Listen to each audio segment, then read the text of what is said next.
Teddy Perm coming at you live. We got some good conversations going on here, and I don't want to waste it. Let's continue talking now. Now, I was saying about the 5 times that George Zimmerman, Lawrence, use your indoor voice. Who could holler more than you? He gonna make me throw this cup up there. When I went to court, when I got up, everybody kept me saying, "We say, good man, you let you free." So we're gonna discuss some of these conversations.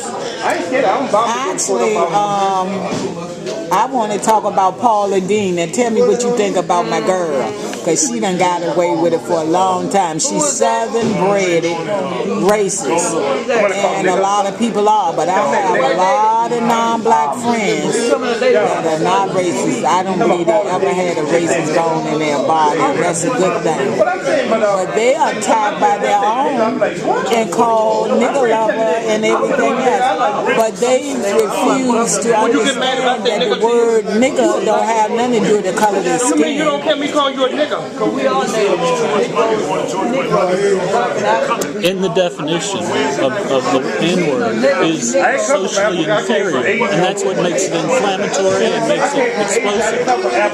Now, Paula Deen was trying to make passionate her use and to justify the use of the word because she was robbed by a black man. All right, now, I was also robbed by a black man. I also had a black man put a cable around my neck in an execution mafia style. He was one of America's most wanted. Okay, I've lived in this town for 60 years, and it has a large percentage of blacks. I've been assaulted well over 100 times. I'm an unusual person. I have been assaulted countless times in this city, but the majority of my assaults, even though the most severe were by black people, the majority were by white people. All right, so if you don't use your indoor, so from that history, if I was to conclude that all blacks were bad or that all whites were bad, then that would be a racist thing to say. But I could call my assailant psychotic. I could call him the dirtbag. I could call him all kinds of names. But if I called him the N-word, that would reflect on all black people. And that's, and this is what Paula Deen is trying to justify, and she just digs a hole every time she opens her mouth. Every time she opens her mouth, she go deeper and deeper in the hole. And who is this Paula Deen? Paula Deen is the cook from Savannah, Georgia, who is so famous for fattening cooking. In fact, I think she got diabetes. Oh, yes. Okay, I understand that. I know. Southern cooking. But she is, beloved by a lot of people who like to think of themselves as Southerners. Yeah. And of course, there are a lot of people who think part of being a Southerner is to hate blacks. Or anybody of color. Okay. Because a lot of them hate what they call us Afro-American, but I'm 75% Indian, Cherokee. Yeah. My father was black. So what that make me? All of us mixed up. All of us got something mixed up in our blood. Different nationalities. Yeah. Well, the media tried to compare Paula Deen to Alec Baldwin, who made some homophobic remark, and he got away with it. Well, the thing about discrimination is that, of course, it's bad when it's against any people, but when it's a racist thing, she's a little potato in a big picture, and this kind of discrimination is what big wars are about. I mean, World War II, the Civil War. So that's why I don't believe the media's claim of double standard means much. That's right. The media lords. They are there to serve one purpose, and that's to flip the truth. That's what they do. All of them. Yeah. Janet want to get streamlined, but she always been a tub, and she gonna be a tub. And see, that's, you know what they call the police officer, but that's what he's supposed to be. Anyway, where I'm gonna go get no gas? He's supposed to be up here with these people. Whenever something bad happens, especially to a woman, they're never around. I've got a friend that's going to start a self-defense class for these women. Women that want to get in these classes because a lot of them are being raped, fondled, robbed, and like this little punk, I call him the walking penis. I call him circumcised penis, the police officer downstairs. That's what he looked like to me, a circumcised penis. And when he put that head on, he looked like he got on a blue palm. He is a nasty sucker to me when this guy right here tells me to suck his penis. And all of this, yeah. I don't play that. This is what I recommend. You can get it for about $8 or $10 at Pleasance Hardware. Because the self-defense courses, you know, if you assault somebody, it's a question of, I think I'm more nonviolent by having that than not having it, because I've had situations where people would rush me in the corner with fists flying, and what people don't understand, many people don't understand who are just ignorant of the vulnerability of the human body.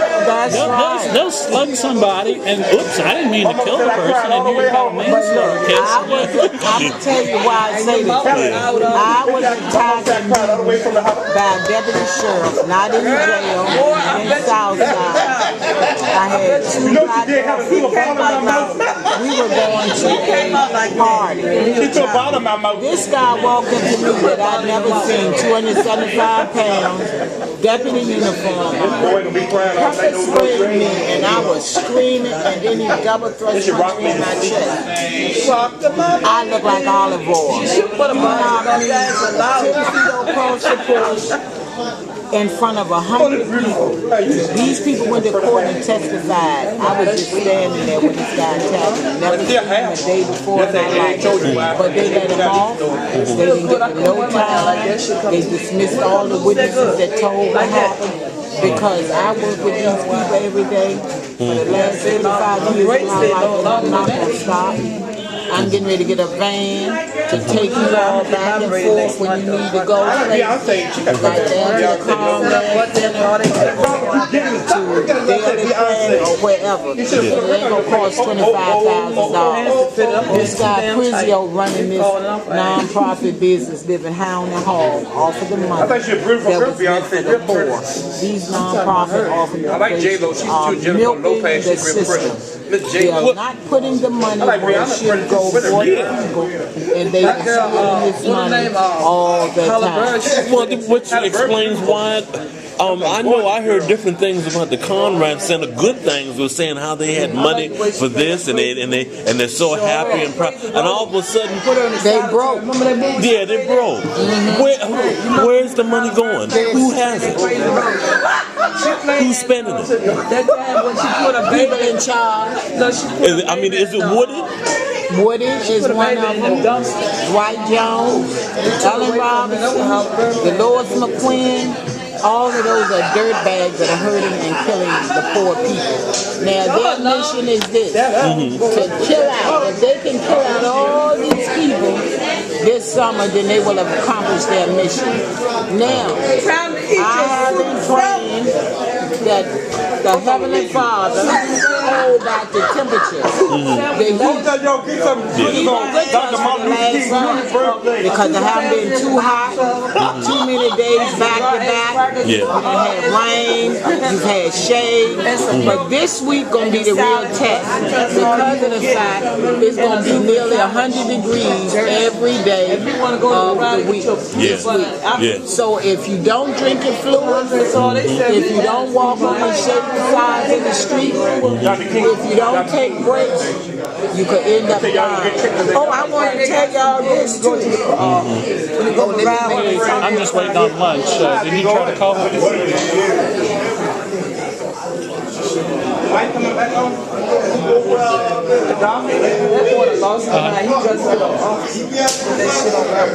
on, the boss. He's the only one. I thought we had plenty. Never love do you make it lose your mind. Catch me talking. Catch me. Point to me. Get to me. Oh, just press the button? No, don't press Oh. it. Just look at me. Just, okay. Hey guys, may I have your attention please for a moment? Look, I love you guys, and it's getting ready to get hot now. The higher power has been good to us. We have had shady days. We have had rainy days. We have not had any days 100 degrees back to back. But it's getting ready to come down on you. And I am concerned. I want you all to remember to drink plenty of water. I want you to remember to walk on the shady side of the street. For those of you that can go in the library in different places for air conditioning, do that for yourself. We don't want to bury any of you. You want to outlive our local government. Their mission is to kill you out. My mission is to make you strong and live on, because you have a right to be here. We are one race, the human race, and we can overcome anything. And I want to tell you about this. I ran into a friend of mine, and he's a realtor, and he helps restore credit. Now, a lot of you all might get a check every month, but your credit might be bad. You can't go and rent anywhere. You can't buy the things you need. This guy, Kevin, helps straighten out your credit. So I'll talk to you all that are interested about that later. He also has connections with people with apartments. I want to see each of you that deserve to be in a house with a roof and heat this winter. He can also help you get somewhere to live off of the street. So if you got a check, hold on to your money. Don't tell your friends you got money, how much money you got, because you will be a victim out there. I'm telling you, things are hard, people are desperate. My thing is, I love each and every one of you. I don't care how mad you've been with me or how mean you've been to me.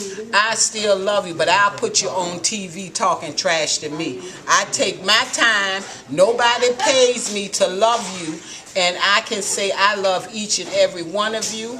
If I've ever done anything wrong, come to me, talk to me. I'm here for you. I'm not paid by social services, and I help get some of them locked up because they're using you, they're abusing you. They got people that want to be your payees that take your whole check, give you $10 or $15 to live off while they living a good life. I want you all to think, this week while you're out there walking in that heat, if you can pair up with a couple of people, if you want to go in and get an apartment, we could probably arrange that for you. But we don't want any jacklegs going in, move any day, move out tomorrow. It's not happening. You can continue to pay $600, $700 for a room with no food, no refrigerators. You deserve better, and I know it. And I love you because you are somebody. Each person makes mistakes in their life. I'm the type of person, if I make a mistake, I can come to you and say, forgive me, I screwed up. What can I do to make it right? But some people make mistakes and they know they make them and they walk with their heads in the air like they're invincible. Now, to give you an example of what's happening like this Zimmerman thing, the system is not fair. The system is here to lock you up. You don't have bathrooms. You got to go relieve yourself. The policeman is going to lock you up. I've been to city council. I've asked for porta potties for you. They won't do it. Their mission is to make money off of you guys. So behave yourselves. Think smart. Think we're going to outlive them and know that we can defeat them if we work together. So I want you guys to know I love you. I stay busy all the time. You're on my mind when I'm at home. I have a house that I pay for. I have a roof over my head. But because I work with you guys, they've been trying to illegally take my house. Talking about I owe 10 years of back taxes and this and that. Yep. But I serve the higher power, not that power downtown.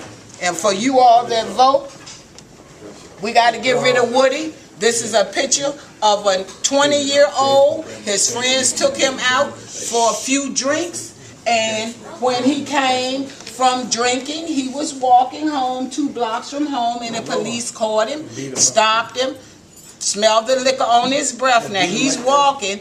They beat him 3 different times. They never gave him any medical treatment. Down with Woody. We got to get Woody out. Woody is a dangerous and deadly person, and he's about the money and taking care of his family, and he's got to go. So if you vote, Thank you very much for your announcement. let's give up some respect. Welcome to Second Presbyterian, everyone. We're so glad you're here today. Thank you. Blessing to have you all. Thank you, thank you, thank you. God bless you. We're going to begin today with a brief devotional before lunch. And so if you'd like to follow along with me, we have some copies of the bulletin on the tables.